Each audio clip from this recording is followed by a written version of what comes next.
Hello everyone, আসসালামু আলাইকুম। সবাইকে অনিস কিচেনের পক্ষ থেকে স্বাগতম। আজকে আমি বানিয়ে নিচ্ছি ডিম আলুর চপ। এই চপটির রেসিপিটা আপনাদের কাছে ভালো লাগলে লাইক, কমেন্ট, শেয়ার আর সাবস্ক্রাইব করে আমার পাশেই থাকবেন। চলে যাচ্ছি রেসিপিতে।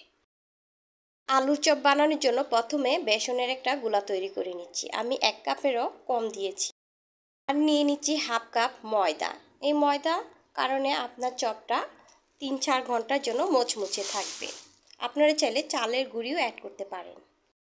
মরিচের গুঁড়া হাফ চা চামচ, হলুদের গুঁড়া হাফ চা চামচ, ভাজা জিরার গুঁড়া হাফ চা চামচ, লবণ হাফ চা চামচের থেকেও একটু বেশি, অবশ্যই আপনারা টেস্ট অনুযায়ী অ্যাড করবেন। খাবারের সোডা হাফ চা চামচ।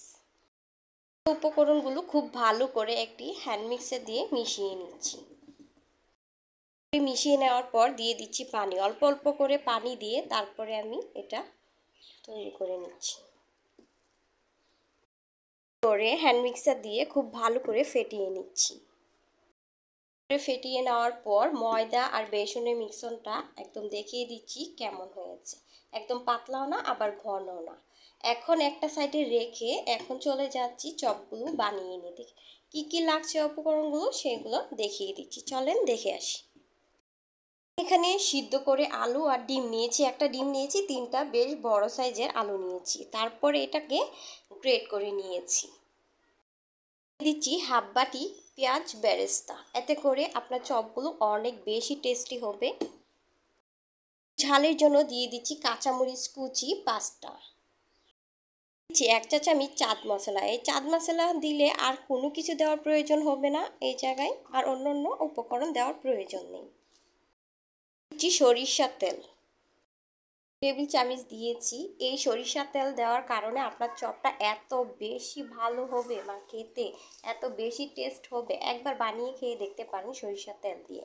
তারপরে সবগুলো উপকরণ খুব ভালো করে হাত দিয়ে মিশিয়ে নিচ্ছি। 1 চা চামচ লবণ দিতে ভুলে গিয়েছিলাম, তাই এখন লবণটা অ্যাড করে নিলাম। হাত দিয়ে মিশিয়ে নিচ্ছি। মিশিয়ে নিয়েছি আর দেখতে পাচ্ছেন হাতে একদমই লাগেনি। এখন আমার যতটুকু প্রয়োজন আমি ততটুকু করে নিয়ে আমি চপ তৈরি করে নিচ্ছি।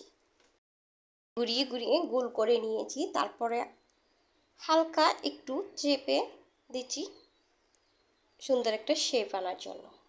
এই তো হয়ে গিয়েছে। এভাবে করে সবগুলো চপ বানিয়ে নিচ্ছি।